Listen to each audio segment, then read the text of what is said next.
Peggy 18.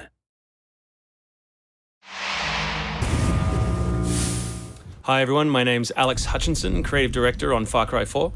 I'm Mark Thompson, I'm the Narrative Director on Far Cry 4. Nice to meet you. Nice to meet you as well, and welcome to Kyrat, our new fictional location.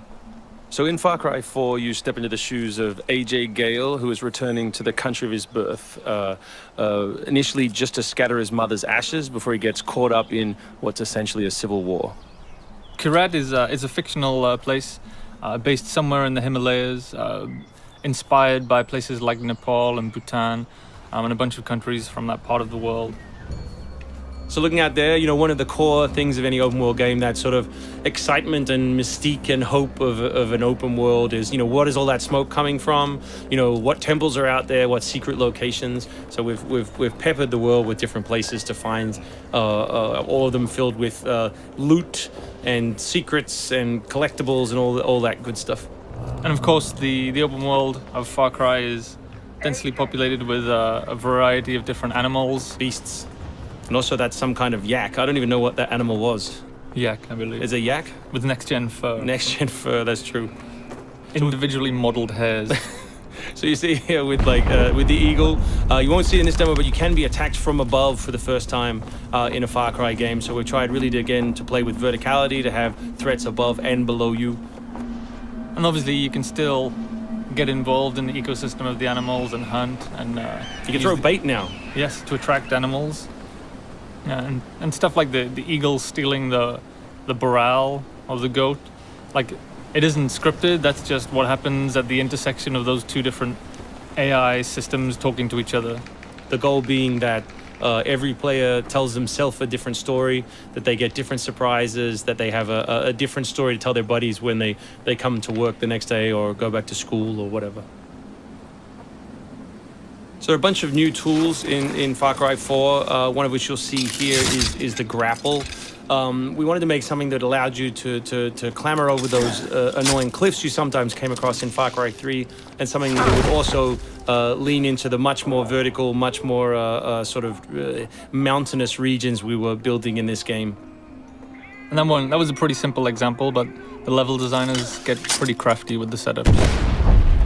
We have these areas we're calling adventure zones in the new game, which will take you to places like temples, which you can see from afar, and force you to use the grapple in sort of really interesting and different ways.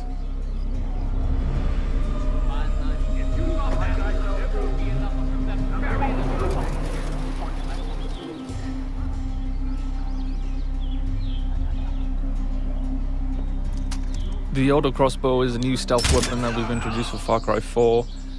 It adds a little more versatility than the bow did in Far Cry 3. Obviously, it sacrifices the long range for rapid fire, but it's still a super useful stealth weapon. So this is one of my favorite bits. This if you look down when you're meleeing in the new game, you kick. So you can do all kinds of fun setups such as that. Kicking things is hilarious. I expect people around the world to be kicking rocks, explosive barrels, dead bodies come November.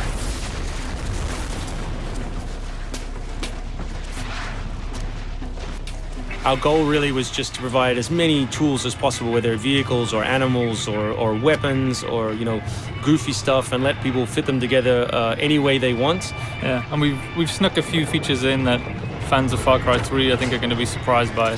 Drive and shoot. Yes. So drive and shoot, obviously it's a bit frustrating to be chasing someone forever and have to sort of drive in front of them, pull over and wait for them to get out. So now in the vehicles you can drive and shoot with any one-handed weapon. And you can also do driving takedowns from any vehicle, which I really like. So this idea of leaping from your vehicle into another vehicle, do horrible things to them, boot them out the side, and then continue on your merry way. You can now deliver death without even leaving your seat. So Wingsuit is still here, and it's really cool, as you see, and actually when the space became more vertical, it actually became more fun. The mountainous environment means that there's a lot more wingsuiting to be found. And hopefully you won't get it before the middle of the game. You will. Hopefully you will get it before the middle of the game. That's the current plan. But we are many months away from watching you guys abuse this online.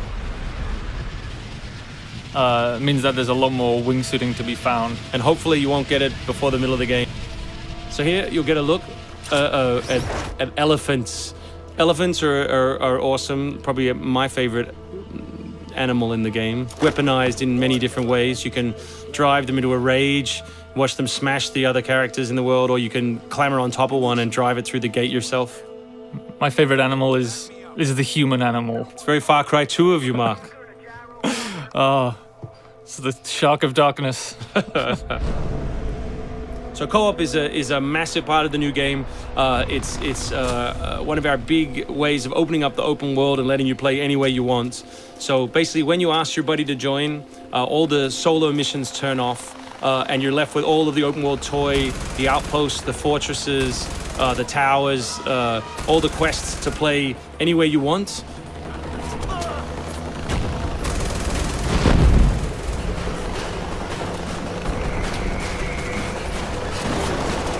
All right, let's do this. What do you think of the Buzzer, Mark, which is a small one-man helicopter? It's very red. No, but it's cool because it gives like this almost like developer perspective on the world. Like you normally in Far Cry 3 you could never really see an outpost, or you couldn't engage with an outpost from this kind of vantage point, which is really cool. So the outposts from Far Cry 3 were like the template for the fortresses. They're kind of like bigger, better, more badass version of the outpost to More badass. to paraphrase Cliffy B. Badassitude. So imagine charging that vehicle, atop the elephant as opposed to just watching it happen. We spent a lot of money on that feature. Yeah, a lot of money. That Perhaps was we could have put that in a video. very expensive. So thanks everyone for watching. We really appreciate your time, and we look forward to showing you a whole lot more gameplay in the coming months. The game ships, of course, November 18th worldwide on PS3, PS4, Xbox 360, Xbox One, and PC.